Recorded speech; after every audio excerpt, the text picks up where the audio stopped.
সংস্কার তো নরম শব্দ, রাষ্ট্রের মেরামত দরকার এবং সেই মেরামতের জন্য নানা সীমাবদ্ধতা সত্ত্বেও এই সরকার বোধহয় 12 থেকে 13টা কমিটি করেছে। আমি যেটুকু খবর পেয়েছি জানুয়ারির 10-12 তারিখেই তারা কমিটি রিপোর্টগুলো দেবে।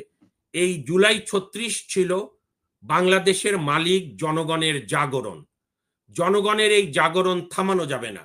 আমি অত্যন্ত নিতান্ত একজন সহ নাগরিক হিসাবে আপনার এই বহুল প্রচারিত মিডিয়ার মাধ্যমে সমস্ত নাগরিকদের অনুরোধ করি, একজন ভাই হিসাবে, বন্ধু হিসাবে, যে আমরা আমাদের বিবেক, আমাদের অধিকার কোনো নেতা নেত্রীর কাছে বন্ধক দেব না।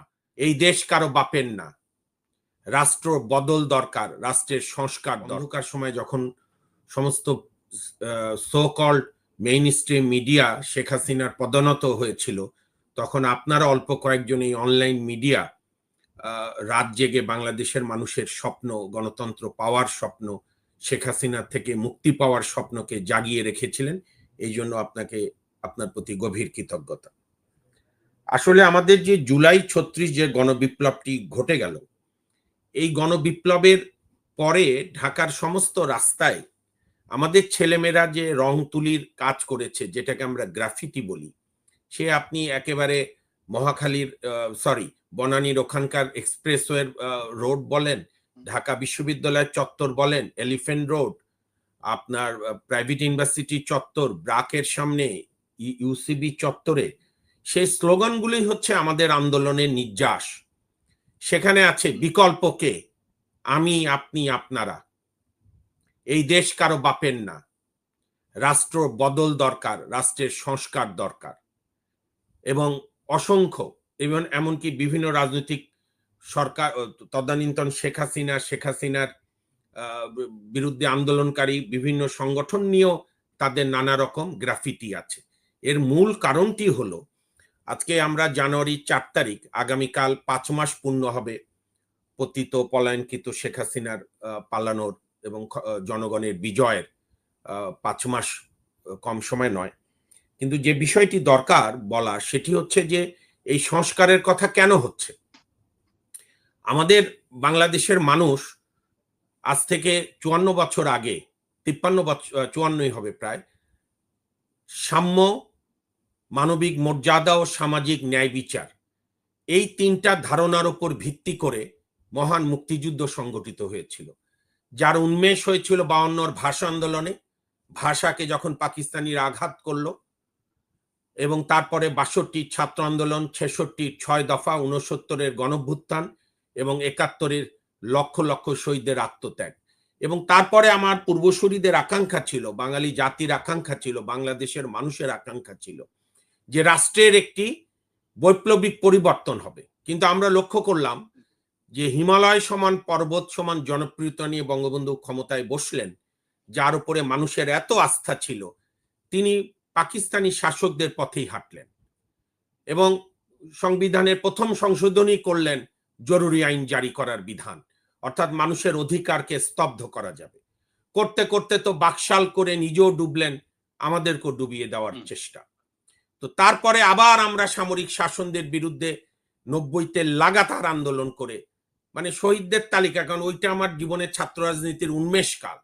সেই যে সেলিম, দেলোয়ার, তিতাস, রমিজ, বসুনিয়া, ফাত্তা, নূর হোসেন, তাজুল, ডক্টর, সর্বশেষ ডক্টর মিলন, জেহাদ, এদের সেলিম, দেলোয়ার, এদের আত্মত্যাগের মধ্য দিয়ে আমরা ভাবলাম যে আমরা গণতন্ত্রের পথে যাত্রা শুরু করব।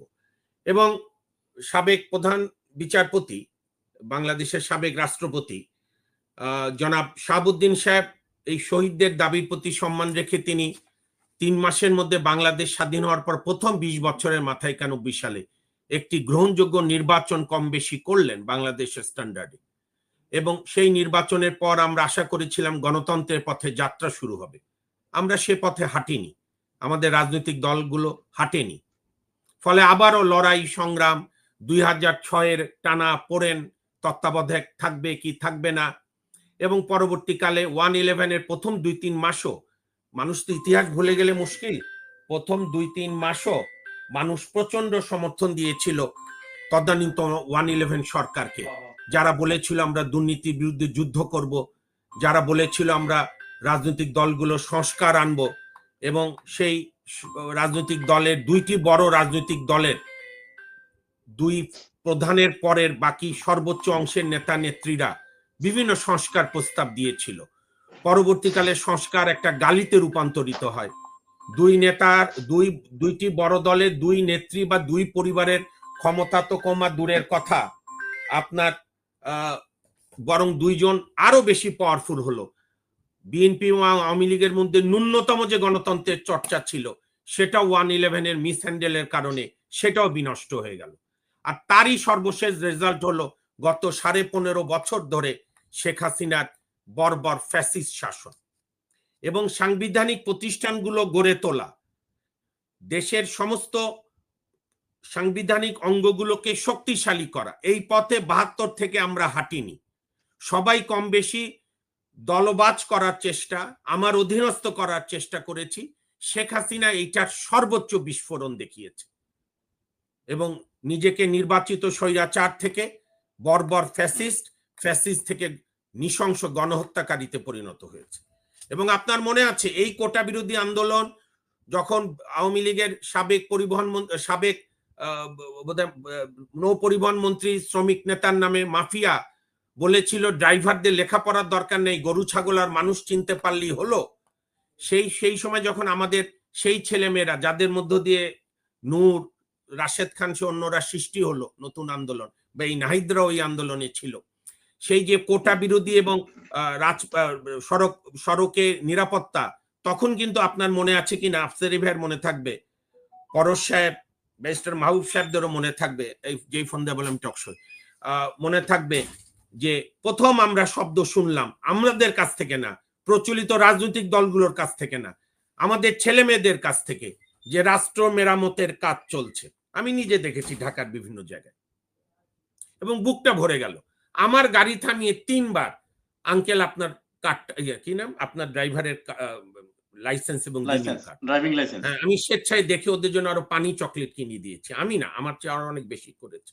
তো এইটা একদিনে হয়নি।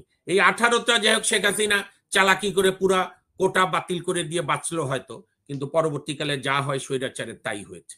যে কারণেই আমি মনে করি এইটা নিয়ে বিতর্ক করার কোনো সুযোগ নেই।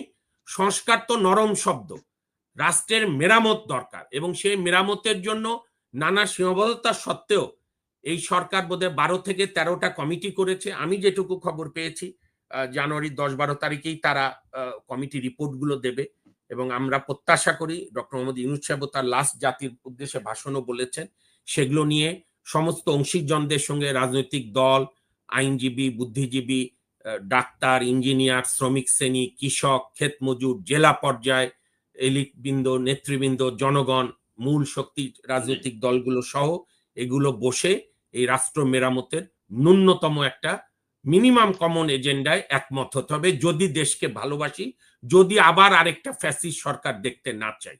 কথা খুব পরিষ্কার।